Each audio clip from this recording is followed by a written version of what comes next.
Kuya, Siabuya, Ambagale, Inzitsu, Ingisimo.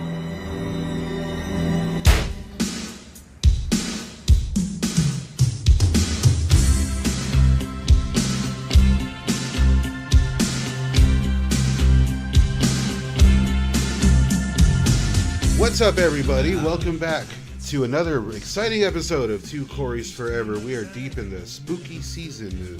It's about to be Halloween. This is going to be a pretty special upload because we're talking about two rather spooky movies from the fellas. And I know what you're thinking. There's a whole shitload we could have picked that we decided to not go with tonight. But we'll all get to that because our picks tonight are fantastic. Luckily, I have one hell of a recording partner, of a podcast partner here that totally gets where I'm coming with that. What's up, man? It's not too bad. It's getting cold over here, right on schedule with our spooky season. So, oh man, up here in Canada. Yeah, and as usual in South Texas, it has been hot as hell. So we'll see what happens. That's how it rolls down here. It's terrible. But tonight we have two of my favorite films. I gotta say, I know, like on the earlier episode, I think it was the first episode we did, I mentioned how this particular film we're doing from Corey Feldman was not my favorite. And I gotta say though, watching it on the VHS boot I have recently, I had a good time. You know, maybe it's October, maybe it's just the vibes. You know, I don't know. But it was a cool movie, and it's reminiscent of some other stuff that Feldman did. But I got to be honest, just looking into the film Splatter that Corey Feldman did, which was a Netflix film, obviously. Everyone knows that, right? But looking into that, I mean, I was left with just way more questions than answers. As far as its inception, or yeah, like let's see, I never got to see it in its original format, you know, so that alone makes me question what I even watched, you know. And we'll get into that in a bit later because, you know, it's an interesting story behind Splatter. Very interesting story, and I just so happen to have a VHS boot that someone sent me all random, so that was how I got to see it. But you want to tell the fellas a little bit more about the other film we're doing before we chat about some other things? well, the second one we're going to dive into is the Hamster starring Canadian werewolf dog. I don't know what you would call it, werewolf dog hybrid sci-fi classic, Watchers, which is one I wasn't huge on initially when I first checked it out, but it's definitely grown on me over time. It has its charms, and yeah, it's one that should be out there on Blu-ray or DVD, and I guess we'll get a bit into that later on. Yeah, man, it's a high quality film. Like it was like theatrically released, and you know, the Hamster was still like at that level, and this is like full on red hair Hamster. So yeah. He was like, it's crazy to see like where these movies kind of fall in with their other work, and just such an interesting era for Hamster there. I've always thought so, at least. But aside from that, man, I mean, well, have you been out there, and what's been going on? I know a lot of things have happened as far as, you know, Feldman and some new music and whatnot, and I don't know, man. We should probably catch up the audience. Yeah, that was kind of a snafu on our part in the last episode that we didn't bring up the new single, "The Joke," or didn't really talk about it too much. I don't think. Another viral hit.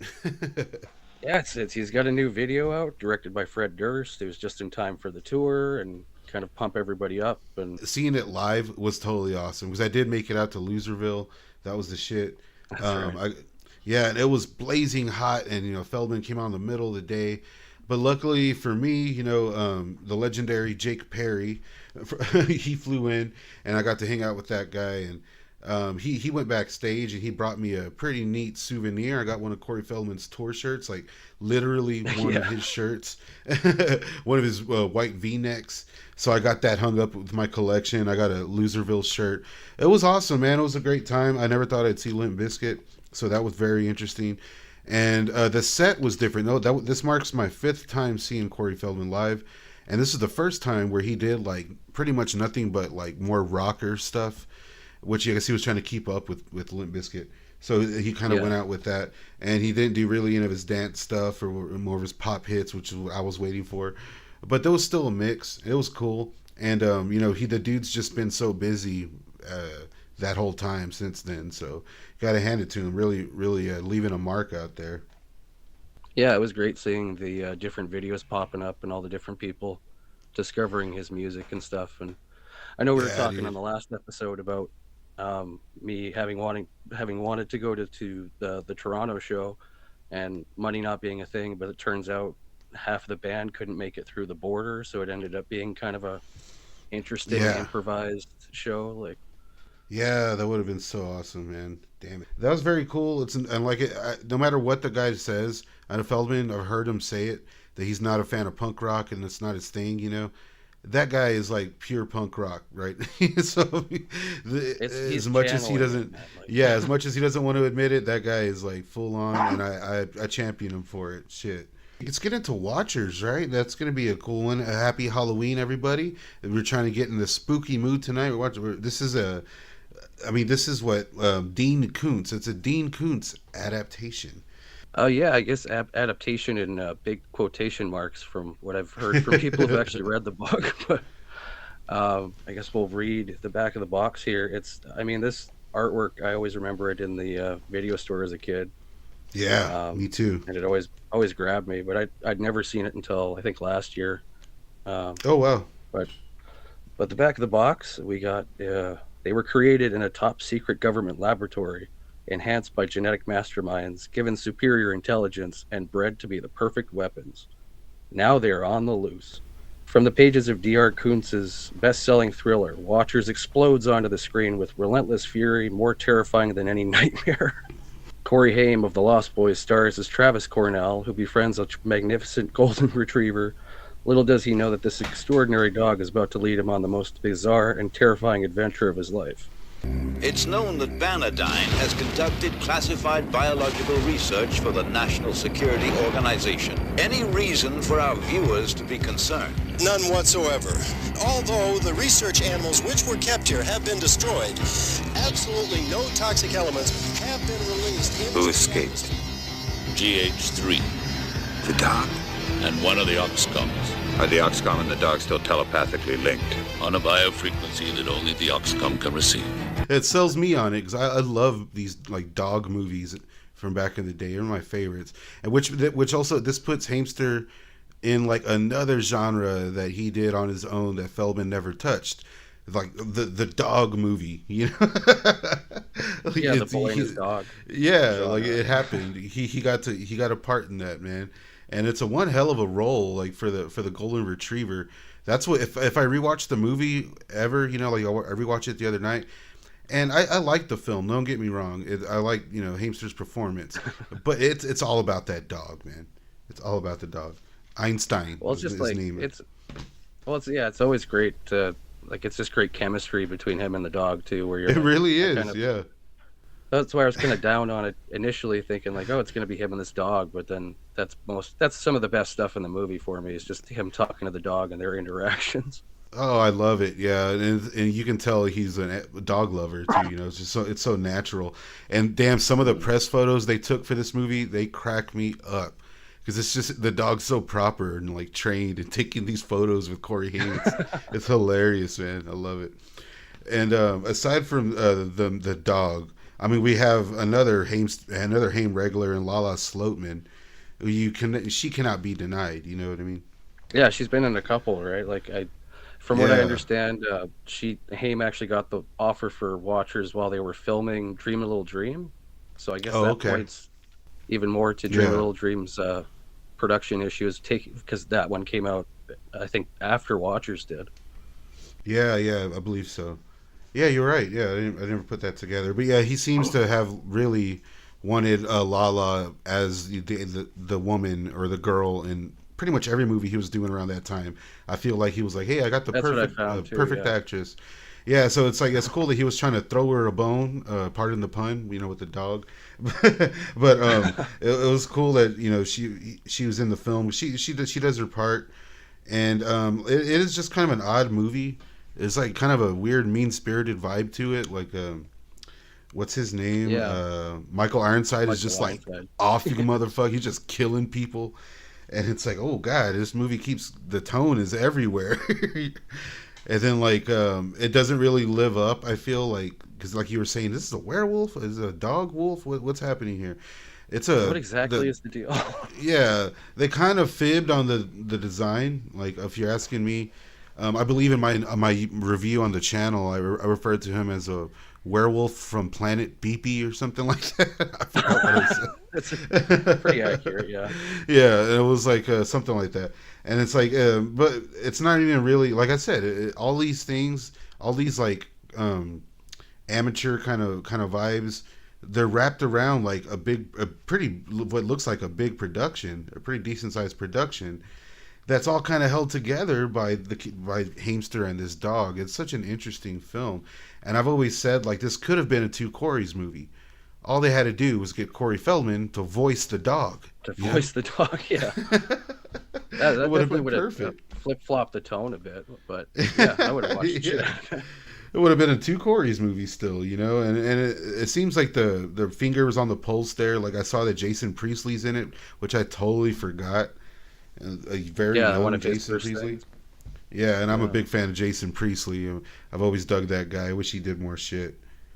But yeah, I guess Haim had gotten the offer for Watchers on Dream a Little Dream and had insisted that Lala play, was it Tracy, his girlfriend?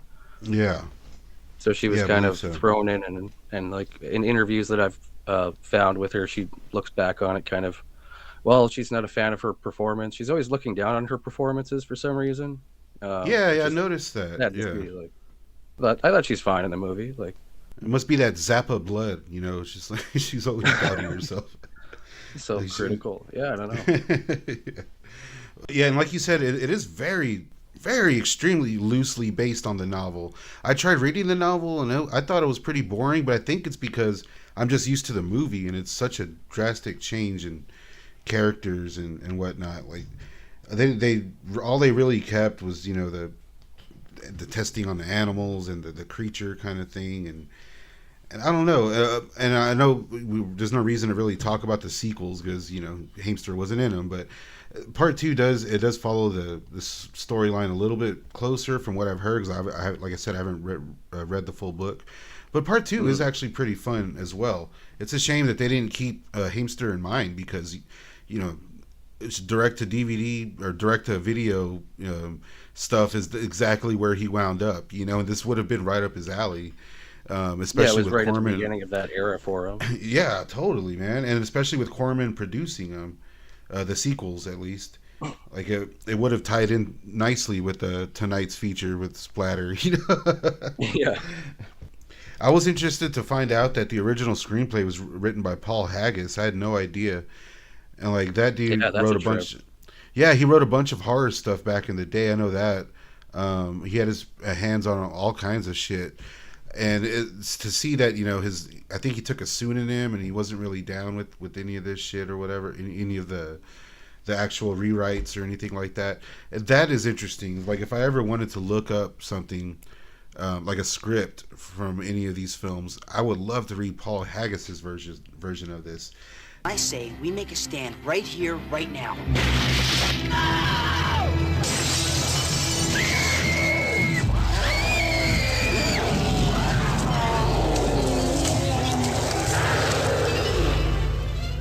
Corey Haim stars in Watchers. So it's cool to see, like, after Silver Bullet, and you know, they brought him into like this world, so he got to tackle like two like major horror writers, Kuntz and King, their takes on werewolves. You know what I mean? So I thought it was pretty interesting, and I just wish that this movie was more well regarded. Because there is a lot happening here, and I do feel like it's a fun kind of rewatch. It does well mixing the action with everything, and it's like before they tried making Hamster an action star, so it's like maybe this is where they got a lot of that. They're like, hey, look at this kid, he can run from an explosion, you know what I mean? It looks pretty good doing it, so let's keep that going. And he was really putting himself out there, and although that being said, you can still kind of see that kind of light fading in his eyes at some points in this film, like, you know what I mean? Yeah, I guess that was another bit of info I caught from a interview with Lala was that he was still dealing with issues on the set, and I guess somebody on the crew was actually supplying him with shit. Oh, So God damn it. there was a lot of stress involved with the shoot and just trying to make sure he's ready and all that kind of stuff, which is kind of funny because in retrospect, I thought this is the only Corman movie that Haim did, if I remember correct. Well, Feldman went on to do like 4 of them. Yeah, Feldman went on to do. I mean, yeah, including the one we're talking about tonight. I mean, it's crazy. Yeah. This movie does have a quality feel to it. The sequels don't. So it's like, I don't know. I feel like Corman definitely had a bigger plan for this whole film or bigger, grander ideas. So, and I from what yeah, for sure. And from what I found, the movie didn't do too well upon release. At least not until it got on cable and whatnot, which is the story. You know what I mean, for all of these guys' movies. So it's sad to see, that. Yeah, and it's sad to see this because of that happening in their careers. That seemed to have a big effect on them as far as their issues go. Yeah, it would make sense that there was like some stuff happening on Corman's sets. They seemed a little, Wild Westy with everything that happened on Rock and Roll High School Forever. I'm not saying anyone on set was giving him anything, but I wouldn't doubt that it wasn't readily available, or if he wasn't partying with certain people, Corman, he's responsible for so much stuff, and he's responsible for, I guess, having what I said earlier, having Corey Haim bang his mom from Oh What a Night. So if you want to see that, definitely check out Watchers. Yeah, that had to have been an interesting conversation on Oh What a Night. Like, oh, hi. Yeah. Like, what do you see? Like, hey, mom, like, I'm going to creep on you now in this weird-ass movie. I guess, Watchers. I don't know where I'd rank it as far as, like, a classic monster movie or a mediocre monster movie or what have you. It's definitely Roger Corman-y. And like you said, it was a video store classic for me because I remember seeing this on the shelves, recognizing Corey Haim's face and renting it. And just like, again, loving the scenes with him and the dog, even as a kid. But it was always kind of a whatever movie, but it is a fun time, and I got to recommend it, I'd say. Yeah, it's a decent popcorn muncher, especially during the spooky season. You could definitely pick worse movies for sure among their catalog. Yeah, most definitely. But yeah, it's not that hard to get your hands on Watchers. I believe it's free on YouTube, if I'm not mistaken. So, I mean... But I do recommend the film, and we got a few more things to talk about before we get to our next movie, Splatter. But first, a word from our sponsors.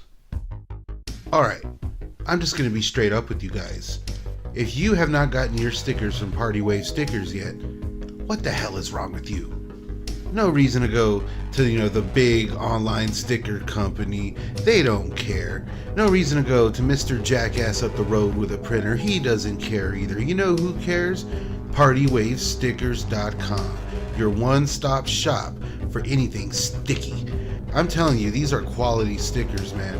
I've stuck some all around town and even on my car years ago. And they're still around. I mean, these things survived the South Texas sun. Let me tell you, that's no easy feat. So if you're listening, go to PartyWave Stickers. Let them know Staunch sent you, and my man will hook you up. PartyWave Stickers is a proud sponsor of Two Corys Forever, and we have some awesome new stickers coming out for you guys directly from them. So we're having ourselves a very Two Corys Halloween, and things are going to keep happening, all thanks to PartyWaveStickers.com. Hit them up anytime, 24/7. If you have an idea, they can make it stick.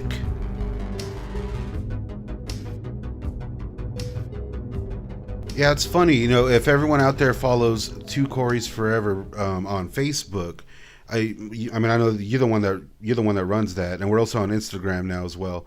But I'm really digging all those videos, man. And you brought it to my attention whenever you shared a little clip from Willa. It was which is a very early Corey Feldman movie about a female trucker. You posted something about that. It was like a little clip or something. And God, you brought back some memories, man. I remember watching that whole movie wasted one night just because I'm on a mission to see everything Feldman's ever done. You know what I mean? So I watched the entire movie, and And it's I gotta say that's an interesting film, interesting little. I think it would work well as like a TV movie remake nowadays, actually. But it's not worth it if you're looking for a Feldman performance, because he's in his Cabbage Patch Kid phase. Pretty much, yeah. And so it got me thinking, like, these little movie roles that it's like stuff like that. We're not going to dedicate a whole episode to, like, Willa or, possibly, yeah, or like the what's that show called, the Edison Twins, or anything like that, or. And when it comes to Hamster, was it Firstborn? With Firstborn, like, I don't know if we're ever going to be able to do the whole episode on that, because Corey's great in that film, and it did just have like its 40th anniversary or something. Yeah, that's right. Just turned 40. Was it 2 days ago or something? And I'm always on the lookout. And I went to a Half Price recently, and I always go through every tape looking for anything with these dudes, and I found finally a pretty pristine copy of Maverick, which I always, even when I was a kid, I remember watching that and, oh, hey, shit, that's Corey Feldman, what the hell? He's gonna have I'm like, he's in the movie now, awesome. Nope, he literally pops up. He at least he takes his mask off. He's a bank robber, and it's basically co-cameoing with Danny Glover, which is pretty sweet. But that was clearly Richard Donner throwing his boy a bone. Yeah, just like Hamster popping up in was it Batman and Robin? Yeah, this is Schumacher. Like, you know what? I can't give you a bigger role, but I want you to be in the movie in some way. I'll throw you a bone. Yeah, he was part of the gang. You know what I'm saying? If we're looking in the echelon of the rogues gallery and the supporting characters of all the bad guys, hey, Haim's in there somewhere. He's part of the Batman cinematic universe. Exactly. There's nothing anybody can do about it. Those are facts. It's a much better cameo than, what was the movie that Hamster had the cameo in? It was like a dream sequence and some shitty it was like a car salesman. Trade-in? Yeah. Oh, yeah. The terrible cameo there. What a waste. It was still cool to see him because that movie is awful. Again, I watched the whole thing. But he kind of just pops up and the guy's like, oh, I'm dreaming. Is that Corey Haim? Awesome. Corey Haim's like, yeah, man. Yeah, I gotta go. Yeah, I had to. I had to get a copy of that just to be able to at least see it. But I'm getting back to always looking for things, always trying to find shit. Have you came across any cool merchandise? I found this really cool blown away hoodie through this website. It was BFG Designs or something, and it was pretty pricey. So then it was one of those things I kind of sent the link over to my wife and like, hey, I was thinking of this for a birthday present. So that was pretty cool. It's really comfy too. So for the price, it's pretty good. I saw it when he posted it. That was too cool, man. I need to get me a wife so I can get cool shit like that. Robbie Retro he sent me a pretty sweet copy, a pristine copy of Firstborn. So I'm very lucky to have that in the collection. Everyone go follow Robbie Retro on Instagram, by the way. And like I said, I did find a copy of Maverick. I've been looking for that one too, just like on the low. You know what I mean? It's nothing I want to order online, but I did find that.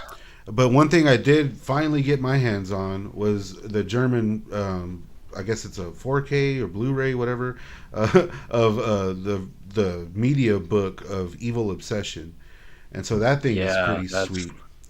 Yeah, I wish it was in English. Yeah, who would have thought, man, that they would have this badass artwork for this obscure movie?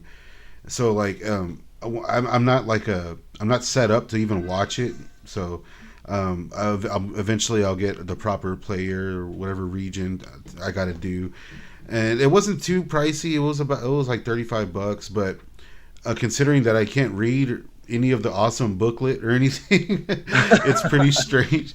It's a cool little collector's item, I guess, right up there with my Corey Feldman V-neck T-shirt from his tour. So it's something that I've been waiting for it, and now I need to get their other releases, because those dudes put out some pretty cool releases as far as the way they look, and like I said, I'll get around to watching them at some point. One weird thing I did find, you sent it to me actually. There's a bootleg Blu-ray of Lucas going around that has my video from Staunch TV, The Sadness of Lucas, as a special feature, which I thought was pretty interesting. I need to actually get one of those because I just want it for my collection, you know. There's also a copy of The Birthday for sale on DVD I stumbled upon the other day. I was disappointed that The Birthday is going around in theaters right now to Alamo Drafthouse here in America, and it came nowhere near me. So, and that's also kind of a creepy horror kind of film. If I don't want to ruin it for everybody, but it deals with some pretty heavy duty, darker elements, you know, and which is nothing that's nothing that's new to old Feldman. You know, he's done a lot of that kind of stuff, and luckily for us, he reteamed with Roger Corman and Joe Dante for one of Netflix's, what I'm guessing was one of their earliest little projects, a web series, if you will. I don't know, I'm not sure what to call this thing. Splatter from 2009. Now, as I said, I do have a rip copy of this on VHS, so let's see what it says on the back. After self-righteous rock star Johnny Splatter puts a bullet in his own head, only 5 people are chosen to attend the reading of Splatter's will. The manager, the shrink, the guitarist, the lover, and the groupie. Will they get what they came for, or what Splatter thinks they deserve? Now, that's a pretty spot on explanation. I love to drink coffee out of my Netflix mug. It's kind of like a setup. It's kind of like a digital board game or something. Yeah, almost like a choose your own adventure book. Like I guess kids might be more familiar with that kind of a concept, but it's like that as a web series, like which is for 2009 pretty innovative. Yeah, and I was wondering, like, was this the first like Netflix movie? I guess it would be called, or I don't know. The first Netflix production, I guess. Like it has to be. I think it was. It has to be like a first in Netflix's something, but you go and look on like Wikipedia and whatnot, they don't really acknowledge it. It's strange. As far as, you know, yeah, Netflix it's been kind of dusted under the carpet since Stranger Things and all the bigger stuff. But I think it was very weird. One of the first, if not the first. Yeah, and it pops up on Netflix from time to time, all random. It's very weird, but I mean, you get a hell of a cast too. I mean, first off, I mean, like Tony Todd is in it, so that's it's always fun to see that guy in anything. He has a pretty important part. I mean, everyone does kind of have an important part in this movie, actually, because they're all pretty major players, all the characters. This whole movie was based on these characters and which one you wanted to see die next. It's a pretty harsh concept, you know? So it's like you got all these people that kind of screwed over, I guess, this rock star Johnny Splatter. And now, just to let everyone know, that this movie starts off with Corey Feldman committing suicide. Like, it's pretty brutal, like right off the bat. A strong cup of coffee, that first opening scene. And it's like, damn, these dudes are going for it. And not only do you get Feldman reuniting with Corman, you know, ever since Rock and Roll High School Forever, but he's reunited here with Joe Dante as well. So it's like you got some major players here doing this bizarre, mean-spirited little splatter movie. I don't know what else to call it, you know. But the way they did this was very impressive. Like, Netflix wanted to do this thing where they put an episode out and everyone votes online, and then the next week you get to see the person who got voted the most. You get to see them die, almost like you're voting them off of a horror movie. You know what I mean? Pretty cool idea. Yeah. And where would you go if you need your shit shot and turn around fast? If you have the legend Roger Corman available, you go to Roger Corman. Exactly. Why not? Yeah, that seemed wild, where it's like they'll shoot the initial episode and then within a week they'll write, produce, direct, edit, score, like do the whole new episode for the next week. I think that was the initial plan, and then it was Corman's wife, Julie, who was also a producer on it, came up with the idea of, during the first shoot for the first episode, why don't we just kill everybody off, like, and shoot everybody's death scene? That saves us a bunch of time shooting the follow-up episodes, and then that kind of changed the schedule a bit, made it a little easier. Yeah, made it a little easier. I bet you Roger Corman was like, damn, why didn't I think of that? He said, that's my woman. That's why I married her. they're kind of just in this Hollywood mansion. They're there for the will reading. A bunch of people that all have issues with Johnny Splatter. Unlucky for them, Johnny Splatter kind of comes back in demon form, and there's little interesting deaths for everybody, all depending on how they were voted out. Now I wish I could have been there to vote and see this happen on real time. Like I said, I only got to see it on tape, but it's out there. What were those guys called? Where can you see this again? The trailersfromhell.com is yeah. And they have all of the episodes set up so you can do the choose your own adventure method. I've only gone through it twice and just made certain decisions based on characters, but I don't know, I guess there's 10 episodes total, so awesome. It's very interesting. Cool. But as far as the tape that I have here, it makes for a pretty tight solid little horror film, just kind of a midnight horror movie, if you will. And if I'm not mistaken, this Corey Feldman, that is him doing like the theme song, right? To the whole film, like it's the start. I couldn't find any info on that. Oh, the opening track, like I think it's Coming Back Around. That's something like that. It's a pretty bad song. It's I don't know. I like it. It's from hit the second Truth Movement album, Technology. Oh, okay. Analogy or. Yeah, technology analogy or some shit like that. Because that's a good album. You're right. That's the one. It gets real like mystical and stuff like that in that one. It's that you're saying I that. dig that one. Yeah, the song I don't really care for it, if I'm being totally honest. But that album does have some good shit on it. And I was gonna say this is definitely like Truth Movement era Feldog, you know, because from like '99 I think to like 2008. That's what he was doing a lot of, and people just don't really know about that. They think he just kind of started making music with Ascension Millennium and stuff. So I always tell people, hey, the dude's been around. I think they'll dig a lot of the Truth Movement stuff. And personally, I've seen a lot of Truth Movement stuff that hasn't been released and stuff like that. And god damn, it's on another level. I wish, he put that stuff out, but I was saying earlier how I was kind of left with a lot of questions. So there you go. You answered one for me, because I was a little confused about this film.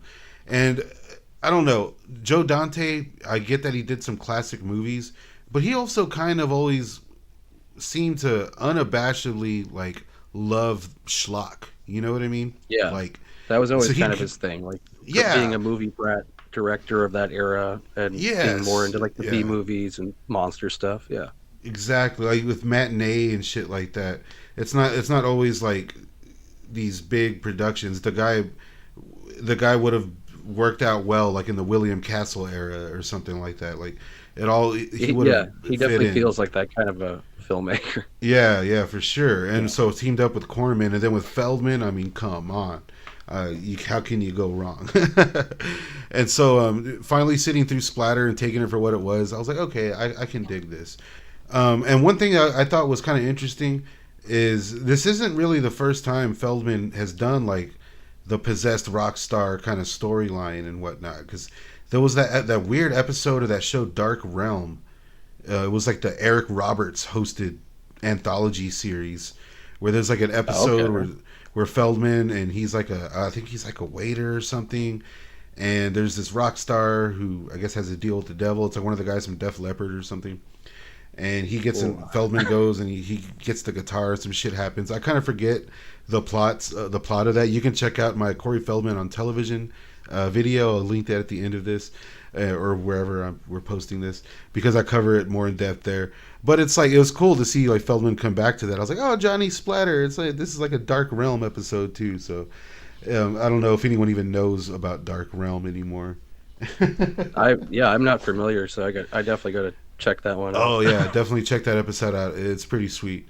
But yeah, it's cool that there was a Truth Movement track. It's nice to see that Feldman got some music in the movie, and really leaves his mark. Although I feel like none of them really care about I know they probably cared about making it. It was a learning experience, but you never see anybody mention Splatter. Netflix doesn't show it any love, Corman didn't really seem to mention it outside of its initial release or anything. I don't know. What do you think about that? Well, I think it's just because the streaming model has really changed so much since 2009, and I think that's a big part of why That's for I don't sure. know, like at this point or at that point in 2009, it was very innovative to do this choose your own adventure thing, webisode idea. Now they all want to be Lord of the Rings. They want their epic Game of Thrones or Stranger Things, their hit that they can sit on for a few years. And Splatter, I guess, was maybe that was the hope with it. Very ballsy of Netflix to even try doing this, much less actually pull it off. And while it's not a video game, it is cool to see Corey Feldman, have his time with this genre, the like choose your own destiny, choose your own adventure kind of little niche genre. Because as we all know, Corey Haim, well, he did the same with the video game Double Switch. And as far as this being Netflix, I mean, I think it's probably the coolest thing Netflix has ever done, if you ask me. But yeah, it's like if definitely I wish these dudes would like mention it more, show a little more love. Like if Corey Feldman were to reprise his role like for Halloween or some shit like that, like his fans would love it. He recently reprised his role from The Birthday while promoting that film at the Draft House. That was really cool to see, man. So it's like he's down with this. Yeah, he can. That was a trip, and he can do this stuff. He's down. He's good. Always down for a good time. He's done some weird like pranks, dress up pranks and stuff before. He's known for a lot of this kind of wacky stuff. So he could easily come back as Johnny Splatter, and all of his fans would just love it. And as you stated earlier as we were chatting, like, yeah, I mean, even in the interview with him and Corman, they're like, oh, he can probably come back. Why not? Shit. So it would be anthology cool. Series, like man, Johnny Splatter's House of Blood, and he's the Crept Keeper introducing different stories. For real. Like, sign me the fuck up. Like get different little low rent filmmakers, whatever, to do like different shorts, and Feldman can come on, and then you can still vote on what episodes you want to see. Still have the voting thing in there somehow. You can still tie it in. Definitely have that in. Yeah, and then you can tie it all together. Instead of the Crypt Keeper, you got Johnny Splatter. Like, what the hell? That's the idea right there. So cool. I for one would love to see that, and I highly recommend Splatter. Like on Halloween night, that'll be an awesome movie to watch. Along with all the other great horror flicks from these dudes, Lost Boys, Fever Lake. That's a must watch for any chilly October night. Voodoo, So there's plenty to choose from if you're looking for two Corey's spooktacular this October. But I do recommend you throw Splatter in the mix.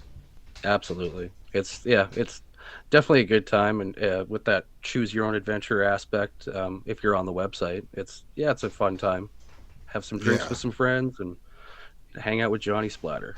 We're going to be doing another poll for the next episode for November because we wanted to have a Halloween centric spooky season. You can catch us over on Facebook at facebook.com/2CorysForever. Post all kinds of different clips and trivia bits and share some of our pictures from collections and whatnot. And you can find us over on Instagram doing the same thing at 2CorysForeverPod. And follow us over there for more info on the next poll and that kind of stuff. Hell yes. And we do have new stickers coming out from PartyWave Stickers. I'll be posting those. We'll all be posting those all over the place when they come in. Ken, thanks for joining me as always. Always happy to have you, my man. Always a pleasure, man. And anybody wants to follow me, I'm at Black Maria LLC on YouTube and Instagram. Facebook is kind of iffy at the moment. Don't post there a lot. Yeah. Hell yeah, man. So anyone listening, let us know what you think. If you're watching this on YouTube, if you're following us on Spotify, let me know what you want to hear. Love all you guys. Have yourself a very Two Corys Halloween. Peace. Is it just a dream or should I